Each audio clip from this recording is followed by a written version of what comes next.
Hello friends, welcome to my YouTube channel. आपण काय start केलं तर टाइप्स ऑफ केमिकल बॉन्ड्स. त्याच्यामध्ये आपण पहिला बॉन्ड बघितलेला आहे आयोनिक बॉन्ड, दुसरा बघितलेला आहे कोव्हॅलंट बॉन्ड. या अगोदरचे व्हिडिओ जर बघितले नसतील तर या व्हिडिओच्या डिस्क्रिप्शन मध्ये हे तुम्हाला दोन्ही व्हिडिओ सापडतील. आज आपण स्टार्ट करतोय तिसरा कोऑर्डिनेट बॉन्ड.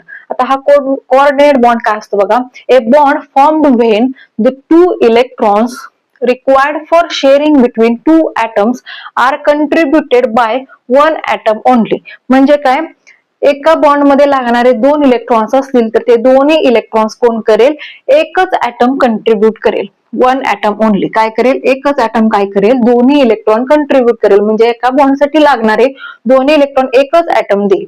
आपण आयोनिक बॉन्ड मध्ये काय बघितलं, इलेक्ट्रॉन एका ऍटम कडून दुसऱ्या ऍटम कडे कम्प्लीट ट्रान्सफर केला जातो. त्याच्यानंतर आपण कोव्हॅलंट बॉन्ड मध्ये काय बघितलं, जे दोन इलेक्ट्रॉन्स बॉन्ड मध्ये लागतात त्यातला एक इलेक्ट्रॉन एक ऍटम देईल, दुसरा इलेक्ट्रॉन दुसरा ऍटम देईल. म्हणजे काय होते, त्यांचं शेअरिंग होतं इलेक्ट्रॉन्सचं. त्याच्यानंतर आपण काय म्हणतोय, कोऑर्डिनेट बॉन्ड मध्ये काय सांगतो आपण, जे दोन्ही इलेक्ट्रॉन लागतात तो काय करतो, एकच ऍटम देतो, दुसऱ्या ऍटमचे इलेक्ट्रॉन्स कंट्रीब्यूट होत नाहीत. आता त्याचे एक्झाम्पल्स बघा. NH4+ NH3BH3 हे ऍडक्ट आहे, आपण हे अगोदर बघितले.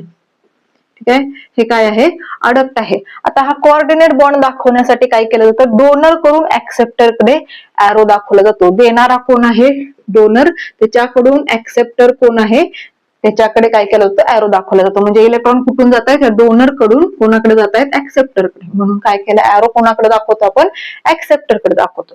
ठीक आहे. फॉर्मेशन ऑफ NH4+, हे काय आहे, कोऑर्डिनेट बॉन्डचं एक्झाम्पल आहे. त्याच्यात बघा नायट्रोजन आहे, त्याचे 3 हायड्रोजन्स आहेत. काय आहे, हा NH3 मोलेक्युल. ठीक आहे, NH3 मोलेक्युल आहे. हा घेतलाय तो काय आहे, H+ आहे. याच्यात काय होईल, डोनर कोण असेल आणि ऍक्सेप्टर कोण असेल, आपल्याला शोधायचं काय आहे, डोनर कोण आहे आणि ऍक्सेप्टर कोण आहे. डोनर कोण असेल, ज्याच्याकडे इलेक्ट्रॉन्स आहेत. हायड्रोजन वरती प्लस चार्ज दिसतोय म्हणजे हायड्रोजनकडे इलेक्ट्रॉन नाही. एक इलेक्ट्रॉन होता तो पण त्याचा दुसऱ्या कोणीतरी काढून घेतलेला आहे, म्हणून त्याच्यावरती काय आलेला आहे, पॉझिटिव्ह चार्ज आलेला आहे. मग हे जे लोन पेअर आहे ती कोण ऍक्सेप्ट करेल, H+ ऍक्सेप्ट करेल. म्हणून जो बॉन्ड दाखवला इथं तो काय दाखवलाय आपण, एरो करून दाखवलाय. कोण डोनर कोण आहे, नायट्रोजन, ऍक्सेप्टर कोण आहे, हायड्रोजन. असा तयार काय झालेला आहे आपला इथं, कोऑर्डिनेट बॉन्ड झालेला आहे. डोनर कोण आहे, नायट्रोजन, ऍक्सेप्टर कोण आहे, हायड्रोजन. ठीक आहे, असा डोनर आणि ऍक्सेप्टर मध्ये जो बॉन्ड फॉर्म होतो त्याला आपण काय म्हणतो, कोऑर्डिनेट बॉन्ड. दोन्ही इलेक्ट्रॉन कोणी दिले, त्या नायट्रोजनने दिले. कशामधल्या तर NH3 मधल्या. हेच एक्झाम्पल आपण काय करू, ऑर्बिटल्सच्या थेअरीनुसार बघू. नायट्रोजन आहे, नायट्रोजनच्या हे आपण काय केलं, p ऑर्बिटल्स दाखवलेले आहेत. ह्या ऑर्बिटल मध्ये त्याचे काय असतील, इलेक्ट्रॉन असेल, एक इलेक्ट्रॉन नायट्रोजनचा असेल, एक इलेक्ट्रॉन हायड्रोजनचा असेल. हायड्रोजनचा आपल्याला इलेक्ट्रॉनिक कॉन्फिगरेशन माहितीये, 1s1 असतं. मग हायड्रोजनचा एक इलेक्ट्रॉन, नायट्रोजनचा एक इलेक्ट्रॉन. असे इथं ओव्हरलॅप मध्ये किती इलेक्ट्रॉन्स आहेत, 2 इलेक्ट्रॉन्स आहेत. सेम काय असेल, हायड्रोजनचा एक इलेक्ट्रॉन, नायट्रोजनचा एक इलेक्ट्रॉन, हायड्रोजनचा एक इलेक्ट्रॉन, नायट्रोजनचा एक इलेक्ट्रॉन. हे जे बॉन्ड्स आहेत हे कसले आहेत,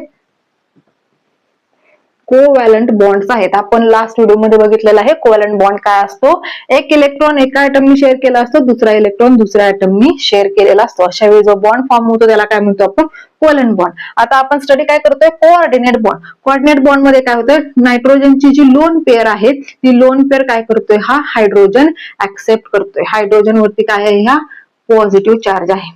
ठीक आहे, हायड्रोजन वरती पॉझिटिव्ह चार्ज आहे. की नायट्रोजनची लोन पेअर काय करेल, हायड्रोजन ऍक्सेप्ट करेल. हायड्रोजनने ऍक्सेप्ट केल्यानंतर काय होईल, इथं काय तयार झालेला आहे, हा कोऑर्डिनेट बॉन्ड आहे. हा जो इथं तयार झालेला आहे ओव्हरलॅप होऊन तो काय आहे, कोऑर्डिनेट बॉन्ड आहे. ठीक आहे, हा काय आहे, H+ आयन आहे. हे सेंटरला दाखवले, त्याचं न्यूक्लियस आहे, इलेक्ट्रॉन नाही. ठीक आहे, आपण काय सांगतोय बघा, नायट्रोजनची लोन पेअर आपण काय दाखवली, रेड डॉटने दाखवलेले आहे. हायड्रोजन वरती पॉझिटिव्ह चार्ज आहे, त्याच्याकडे इलेक्ट्रॉन नाही. ओव्हरलॅप झाल्यानंतर ओव्हरलॅप मध्ये काय दाखवलं आपण, लोन पेअर दाखवली. ठीक आहे, पूर्णच्या पूर्ण लोन पेअर नायट्रोजनची ओव्हरलॅप मध्ये गेलेली आहे आणि हायड्रोजन वरती काय असणार आहे, पॉझिटिव्ह चार्ज असणार आहे. ओव्हरऑल NH3 काय होता, न्यूट्रल होता.